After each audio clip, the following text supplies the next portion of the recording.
Hi folks, Six Laces here.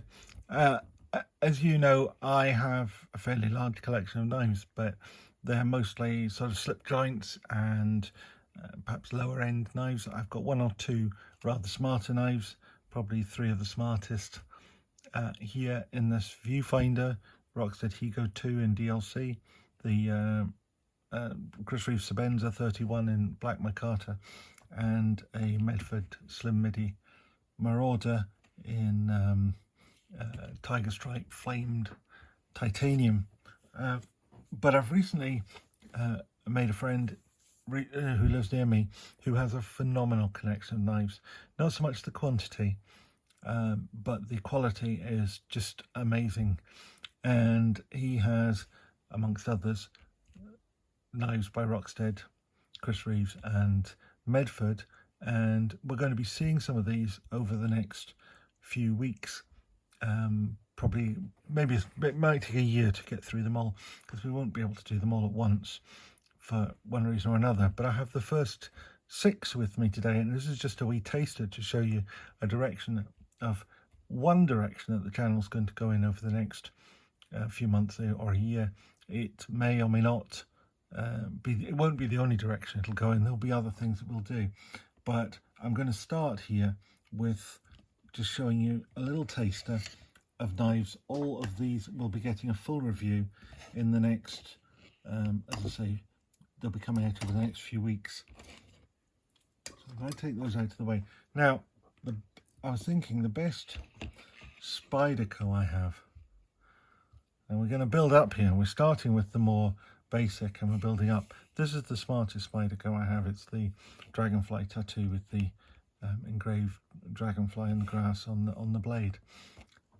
This is, I think, one of the most basic knives in his collection. He's got a few sort of UK PKs and things like that, but this is the Spyderco Swayback. It is unfortunately a wholly right-handed knife, which causes me a problem because my right hand doesn't work and I can't really open a knife right-handed. But this is a huge step up. I mean, it's 3 times the price of the dragonfly for a start. This is just a really, really smart knife. It takes a classic design, the Swayback Wharncliffe. It's rather bigger than an ordinary Swayback Wharncliffe, and you'll see all that when we come to the full review. It's also in a very slightly more advanced sort of steel. But the thing I really want to get over on this one before I start, and I hope you can be able to read that little word there, but it says Taichung. Taichung is a place in Taiwan, so it's not Chinese made. This is Taiwan, which is the non-communist remnant of what used to be China. And Taichung is known for the very highest quality of manufacture, not least of which being my favourite of pocket knives, which is the UK legal pocket knives, that is, which is the PK70 from Enzo. This is also made in Taichung, and the thing I've always sort of said about this knife is it's the fit and finish, is the engineering, the machining is just phenomenal. You really have to get the angle right to see that there are in fact a spring and 2 liners and a separate blade. Only when they're slightly broken open, well, even then it's difficult, can you actually see where the spring and the liners are separate. Once they are open, they're just perfect.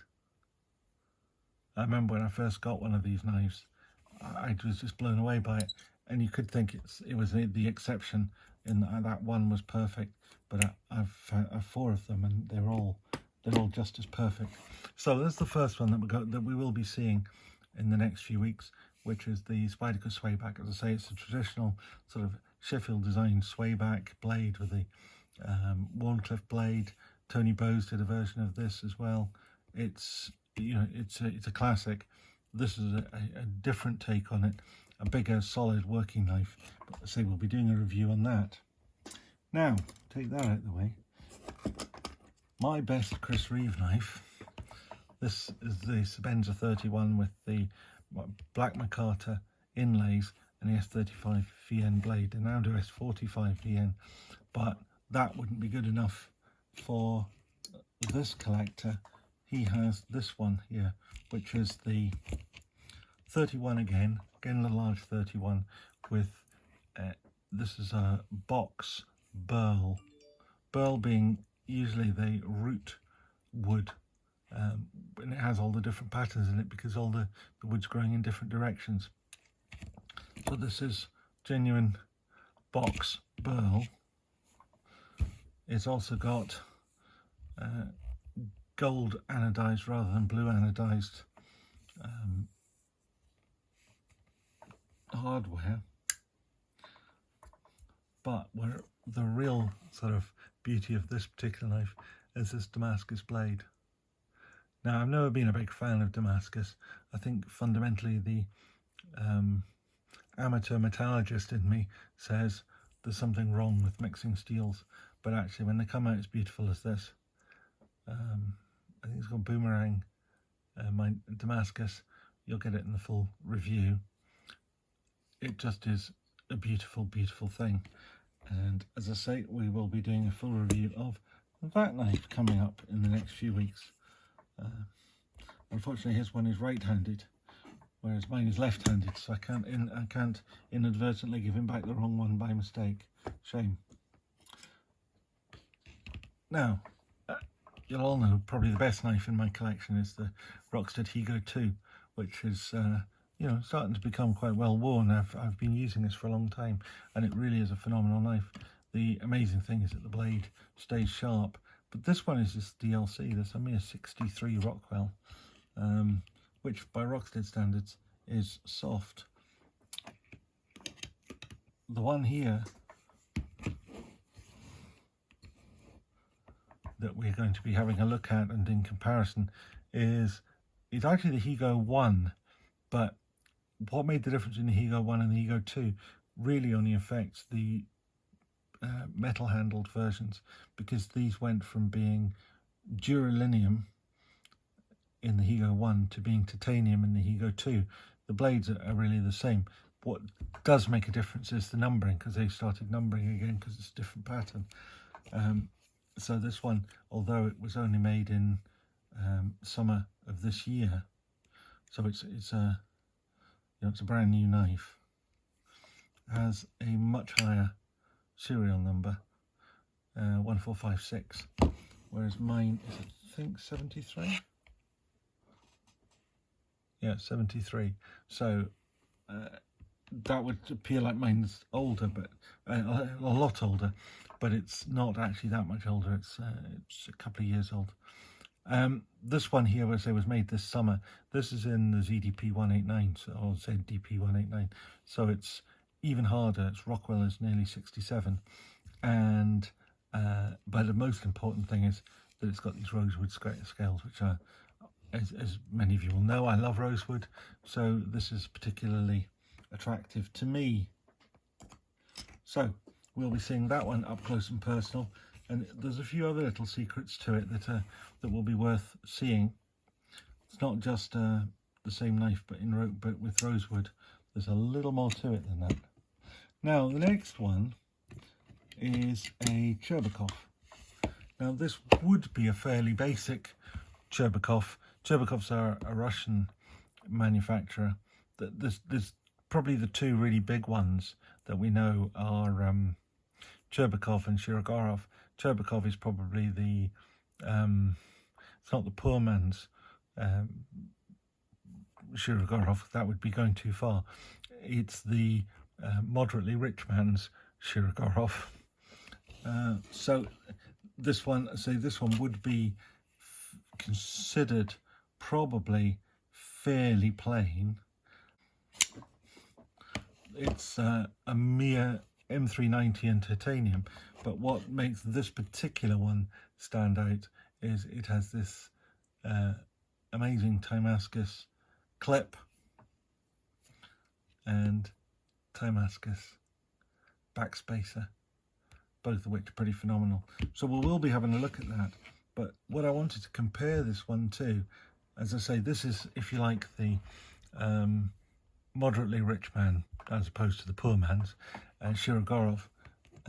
This here is in fact a Shirogorov, and this has the most amazing action, by the way. I've yet to fail. You know how bad I am with flicking knives. Well, I've yet to fail this one once. Not, you know, I've not even managed to catch it on my finger or anything. I just cannot make it not open. And this is a Shirogorov. We have got the bear's head badge on it there. I wanted to put these two side by side because I want to compare the two and show you why this one costs twice as much as this one would. It's skewed a bit because of the Damascus. It brings would bring the cost of this one up closer to the cost of this one. But normally speaking, if this all else were equal, if it didn't have the Damascus, if it was just standard, the Shirogorov is almost twice as expensive as the Turbocop. And you know, I'd like to kind of show you why that is, and we'll do that when we come to the reviews of these two knives. But these are two phenomenal knives. This particular one, this Shirogorov, I've shown these knives to a few people over the last few days just to see what they think, knife people and non-knife people. And every person out of all the 6 knives, with the exception of me, incidentally, has picked the Shirogorov as being their favourite. It's not my favourite, but it's right up there. A couple of reasons why it's not my favourite, but it's not because there's anything wrong with it. It's really mostly because I happen to just like one of the other knives better, which incidentally, I'm not giving away any secrets, is the Rockstead. That's my favourite of them. Now I'm going to show you the most special knife of the lot. Now, this is another Turbocop, and it is available as a titanium handled M390 bladed knife, and as such it's fairly, you know, it's a fairly basic knife in the Turbocop range at a reasonably, moderately affordable price. This one here, it takes that same pattern and puts it on steroids, adds some stilts, and then sets it on fire, because it is just an amazing knife. For a start, it's all made in carbon fibre. It's beautiful carbon fibre, and this knife weighs nothing.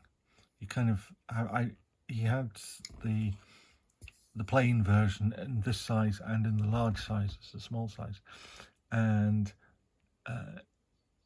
changing from one to the other in your hand, you think, you know, where's the rest of the knife gone? This weighs about 1/3, I think, of what the titanium versions weigh. It's got some nice bronze anodized clip and backspacer, hardware, even the stop pin is anodized, all titanium of course. But what really sets this knife apart is this. I have to open it with the wrong hand because only